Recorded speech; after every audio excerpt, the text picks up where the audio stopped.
Hey everyone, it's Molly. Today we're making grated potato casserole, also called grated potato pudding.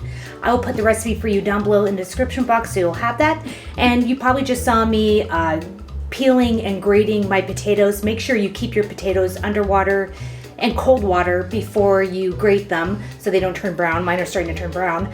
And then dry them off before you grate them. And you also want to grate some onion. And so what we're going to do is we're going to put our milk and butter in a pot and heat it up until the milk's hot and the butter is melted. And then I'm going to mix my onion in with my potato. You can grate it by hand or you can use a food processor like how I did it. Some of this didn't grate.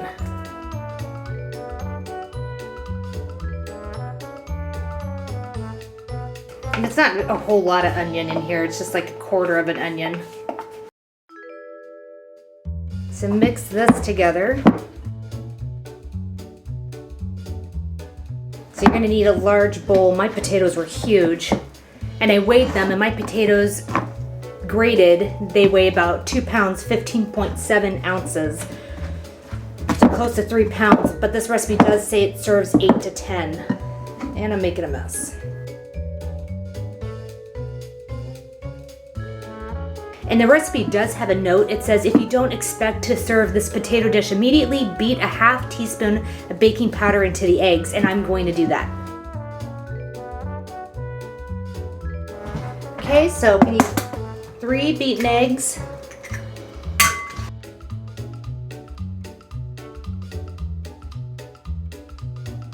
And then 1/2 teaspoon of baking powder.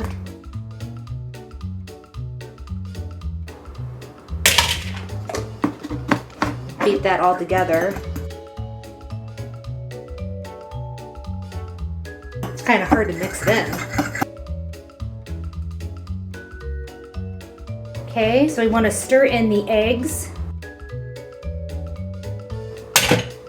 and the salt, and that's 2.5 teaspoons of salt. It's a lot of potato.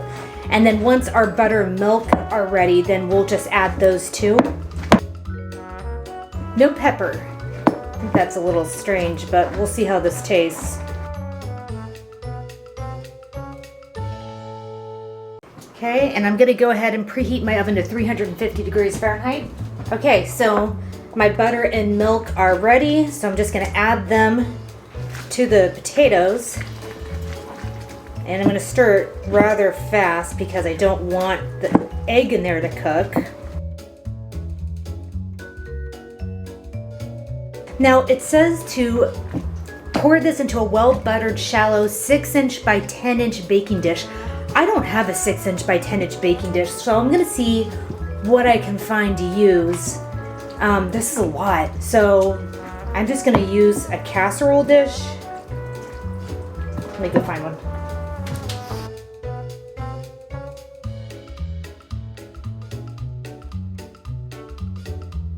Okay, I have a 9 by 13. I think it's gonna be fine. It's bigger than what they called for, but that's what I have, and that's probably an average size that a lot of people will have. This book is from the 50s, so who knows, maybe potatoes were smaller in the 50s. Okay.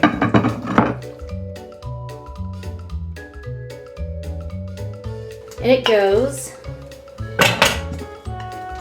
Get all of it.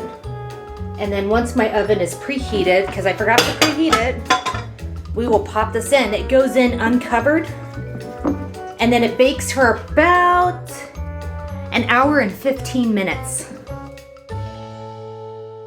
All right, so we will see, and it says we're gonna sprinkle parsley over the top. So I'll see you guys when this is going in the oven.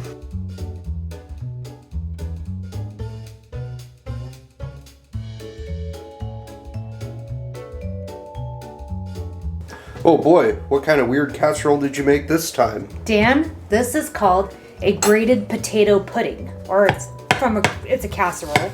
So this is from the book Cooking with Casseroles. This is from 1958, and I'm really curious to see how this turned out. I thought you were digging out the other corner. Okay, so I keep thinking there should be cheese in this, and there's no cheese. It's good. The burning my throat. It's hot. It's hot. It burned all the way down. So this is really good. It tastes like potatoes. Yeah. And that's about it. Yeah, it tastes like potatoes. It's good. It's kind of like a cross between hash browns almost and a potato pancake. Yes. And I think I would put in a little bit more onion. I would put in some pepper. And, you know, and then you could get creative and put cheese in this. I mean, obviously cheese is an obvious addition to this, but it's great as is. So it's just, if you want just a potato dish, maybe you're tired of mashed potatoes and you want something different, this would be a really good thing to make. And it's not soupy. It kind of puffed up. Mm-hmm. So this is actually... It tastes like hash browns. Yeah, it tastes like hash browns. This is really good. It's actually really good. I was kind of surprised because it sounded really disgusting. I know. Whenever people were like, "You're making what?" I was like, grated potato pudding, and they were like, "Ew, gross." You should have seen this. It was pretty liquidy, and I was like, when I was dumping it into the casserole dish, I was like, I don't know about this. I want to make this again. But only I'd like to put like a layer of cheese, put cheese in it. Yeah, this would be great with cheese and pepper and seasoned salt. You're just like any kind of seasoning. No, it's great. I mean, it's a simple potato dish, and it's fine as is, but I like a lot of spice in my dishes. I like pepper, and I like seasonings, and it's kind of like a blank canvas, so you could do a lot of different things with it, but it's perfectly fine the way it is. But yeah, I mean, this is actually really pretty good. No, it is. It's delicious. I'm surprised. I would definitely, if I were you guys, I would give it a try this way, and then maybe next time add whatever you want. Just to, it's always fun to taste the original recipe. Mm-hmm. You know, before you go in and trying to church it up. And the 9x13 seemed to be a good size, but I have really big potatoes. This is almost 3 pounds of potatoes. So for 2 people. That's a lot of taters. Well, maybe we can take some to your sisters. Yeah, I think we're gonna have to.